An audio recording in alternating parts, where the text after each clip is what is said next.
বিস্তীর্ণ ফসলের মাঠে হলুদের সমারোহ, মাঠে মাঠে সরিষা আবাদের ধুম, ফুলে ফুলে মধু সংগ্রহে ব্যস্ত মৌমাছি।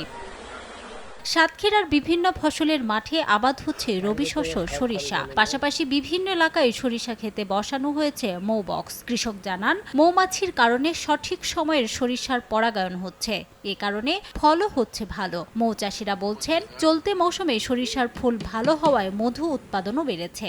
লাভ মনে করেন ফুলের সাথে, যদি ফসল যদি ভালো হয়, মানুষের চাষিদের ফসল ভালো হইলে মনে করেন যে সে বছর চাষিদেরও একটু ভালো হয়। এটার ভিতরে খরচও আছে, আবার লাভও আছে।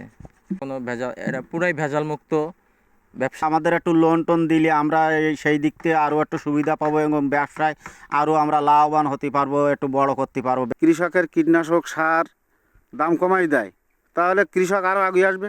সরিষা চাষ ও মধু উৎপাদনে সার্বিক সহযোগিতার কথা জানায় কৃষি বিভাগ। এই মধু যদি আমরা আরও বিস্তৃত করতে পারি, তাহলে এই এলাকার মানুষের যেমন আর্থসামাজিক অবস্থার উন্নয়ন ঘটবে, আর সেই সাথে আমরা প্রাকৃতিক একটি খাবার মধু পাবো। এটা যদি প্রক্রিয়াজাত করে বিদেশে রপ্তানি করি, তাহলে আমরা আরও বেশি বৈদেশিক মুদ্রা অর্জন করতে পারবো। কৃষি বিভাগের তথ্য মতে, চলতি মৌসুমে জেলায় 17,531 হেক্টর জমিতে সরিষার আবাদ হয়েছে। উৎপাদন লক্ষ্যমাত্রা 26,289 মেট্রিক টন। আর 57 জন মৌচাষী মধু আহরণে বক্স বসিয়েছেন 6,626টি, যা থেকে মধু উৎপাদন লক্ষ্যমাত্রা 75 মেট্রিক টন।